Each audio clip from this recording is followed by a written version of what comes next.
College के MIS पे या फिर आप कॉलेज की वेबसाइट आप ओपन करते हैं तो वहाँ पे लिंक लिखा रहता है, online link for faculties MIS करके, इस तरह से लिंक वहाँ पे मेंशन रहता है। Fine, okay.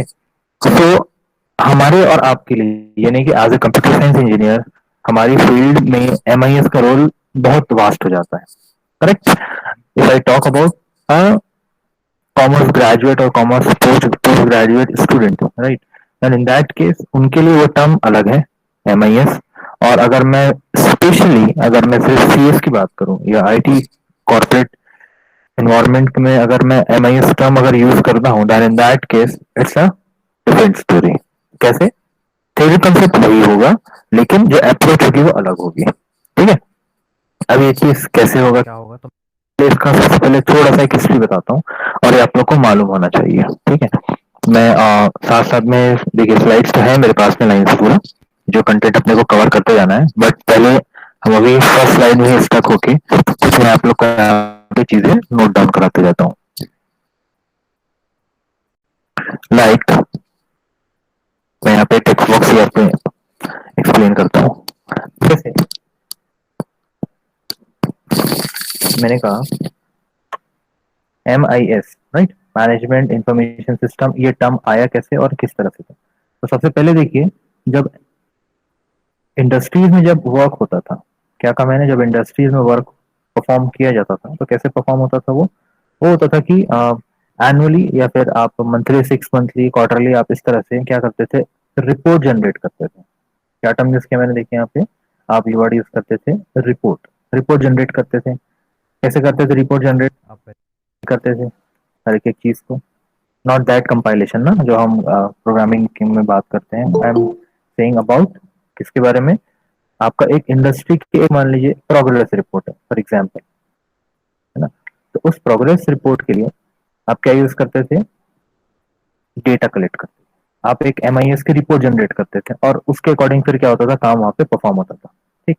यानी कि पुराना तरीका है, अभी भी कुछ जगह पे ये चलता है, जहाँ पे आपका कंप्यूटर बेस्ड सिस्टम इंप्लीमेंट नहीं होते हैं वहां पे होता होगा, बट आई गेस मोस्टली अब ये चीज इंप्लीमेंट हो चुकी है। एक even manufacturing industry, manufacturing unit में भी एमआईएस इंप्लीमेंट होता है, ठीक है। Even if you go in BSP you can find it good MIS over there, ठीक ना। चलिए इसमें बढ़ते हैं आपका कि एमआईएस के टर्म पे कैसे आया।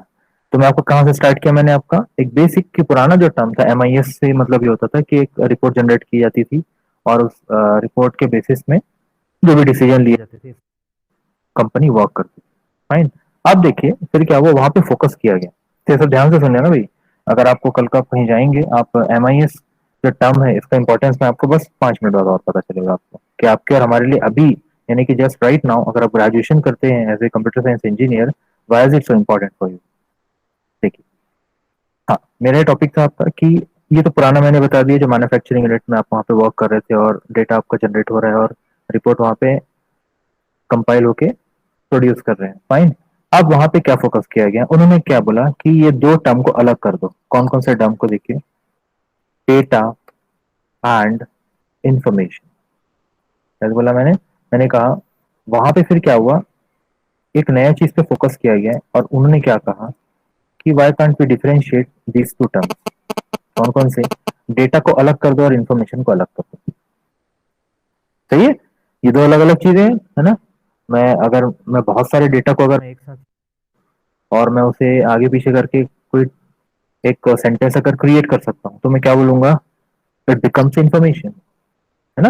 यही होता है आपका। तो अब ये देखिए, इस दो टर्म को वहां पे सबसे पहले क्या किया गया, अलग किया गया, राइट। अब बोलेंगे कि सर डेटा इन्फॉर्मेशन तो हम अभी बहुत अलग वे में देखते हैं, एग्जैक्टली अभी आज के टाइम पे हम बहुत हर चीज हम कैसे देखते हैं, in the form of software, in the form of apps, right. But initially जब ये हुआ था तो कैसे था कि ये रजिस्टर्स में था, रजिस्टर्स में मतलब हार्ड कॉपी में था, मैनुअली में था पूरा हर चीजें, वहां पर समय नहीं था। फिर उन्होंने क्या किया, उन्होंने बोला कि दो टर्म को अलग कर देते हैं, डेटा को डिफ्रेंशिएट कर दिया अलग, इंफॉर्मेशन को डिफ्रेंशिएट कर दिया अलग आपका, फाइन। नाउ अब ये दो टर्म को जब अलग किए तो इनसे क्या पता चला, ध्यान से देखिएगा स्क्रीन पे, कि अगर मैं डेटा को अलग व्यू से अगर मैं इसे जज करूं, डेटा व्यू अगर मैं चेंज करके देखूं, या फिर मैं कि अगर कोई मेरे पास एक डेटा है, मैं उसे अगर देखने का तरीका दूसरा देखूं, तो उसके बहुत सारे इंफॉर्मेशन हो जाते हैं, बहुत सारे मायने हो जाते हैं। इसका मैं आप लोग को एक लाइव एग्जांपल दिखाता हूँ, स्क्रीन पे देखिएगा।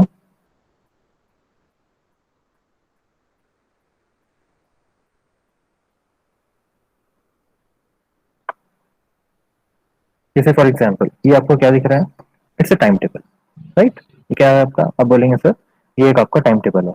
नाउ ये मैं बोल रहा हूँ, ये आपके पास मैंने दे दिया है डेटा। क्या कहा मैंने, ये पूरा मेरा डेटा है। अब इससे मैं क्या करूंगा, मैं इस सिर्फ एक डेटा से, ये कितना डेटा दिख रहा है, ये एक डेटा है। Right now I am saying this whole thing as a, क्या मैं यहाँ पे नोट कर देता हूँ, one data, fine. Right now this whole thing is a one data. अब मैं इस टाइम टेबल को अगर मैं अलग अलग सेग्रीगेट करना चाहूँ तो कैसे कर सकता हूँ, बताइए, बताओ कैसे कर सकते हैं।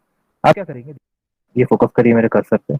मैं अगर बोल रहा हूँ कि मुझे ये देखना है कि फोर्थ सेम में कौन कौन से फैकल्टीज क्लास लेते हैं, बाकी सबको मैं स्किप कर दूंगा, तो क्या होगा, मुझे एक इन्फॉर्मेशन मिल रही है यहाँ से, किसकी इन्फॉर्मेशन मिल रही है, फोर्थ सेमेस्टर की सब्जेक्ट की इन्फॉर्मेशन मिल रही है। दूसरा, मैं फोर्थ सेमेस्टर में क्या देख सकता हूँ, मैं देख सकता हूँ कि थ्योरी सब्जेक्ट्स कित कौन कौन ले रहा है, प्रैक्टिकल सब्जेक्ट कौन कौन ले रहा है, और मैथमेटिक्स कौन ले रहा है। Correct. In the same way मैं, I can go for this six semester, I can go for the eight semester. ये अब क्या हुआ, मेरे पास डेटा एक था, ये पूरा एक डेटा था, लेकिन मैंने उसे देखने का एंगल बदल दिया। समझ में आ रहा है, मैंने क्या किया, उसको जज करने का और उसको व्यू करने का जो मेरा तरीका था, मैंने उसे चेंज कर दिया। तो जैसे मैंने उसे चेंज किया तो मुझे क्या मिलने लग गई, मुझे अलग अलग इन्फॉर्मेशन मिलने लग गई, मुझे वैरायटी ऑफ इन्फॉर्मेशन मिलने लग गई। तो ये जो आपका यहाँ पे मैंने आपको एग्जांपल दिया है, एग्जैक्टली एमआईएस में अभी वही चल रहा है ना। एक बार स्लाइड शो को रिज्यूम करते हैं हम।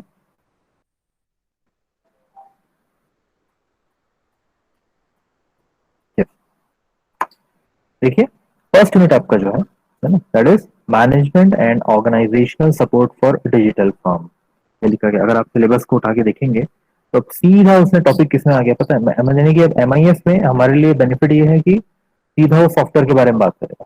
पहले थोड़ा सा कंसेप्ट आपको देखना पड़ेगा, एमआईएस कैसे वर्क होता है, और आप और हम इससे कैसे अटैच है और किससे अलग भी है।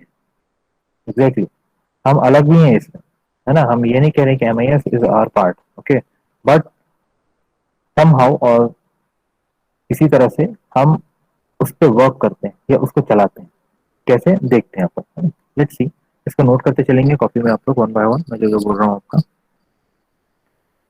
हम जो कंटेंट कवर करने वाले हैं फर्स्ट यूनिट में, ये पूरा फर्स्ट यूनिट का मैं आपको बता रहा हूँ यहाँ पे, that is definition of management. सबसे पहला पार्ट आपका, क्योंकि हमारा टर्म ही क्या है, हमारा टर्म है मैनेजमेंट इंफॉर्मेशन सिस्टम, MIS, है ना। पहले हम मैं आपको बताऊंगा थ्योरेटिकल एस्पेक्ट, फिर मैं आपको धीरे से आऊंगा किसमें, MIS में। MIS यानी कि हमारे कॉलेज का जो MIS है, मैं आपको उसी एग्जाम्पल से ही उसे एक्सप्लेन करूंगा। Okay, now let's see the content and you can note down this. Number one, definition of management. We are going to see what is management, and definitely it is going to be a new for us. Okay. Information system. What is information system? Yes, it is different. देखिए मैंने अलग topic वहाँ पे mention किया हुआ है उसको। इसका डेफिनेशन ऑफ फिर MIS अभी कैसे होगा, पहले आपको मैनेजमेंट अंडरस्टैंड करना पड़ेगा कि मैनेजमेंट की उसकी वर्किंग कैसे होती है, वो किस फ्लो में वर्क कर रहा है।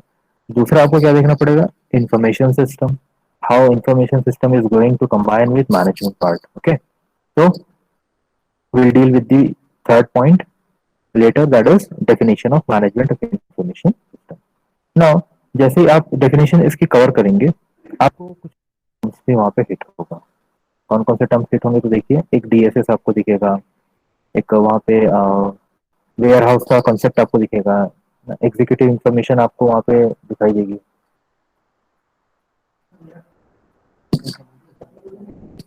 एक सेकंड, क्लास शॉर्ट करिएगा।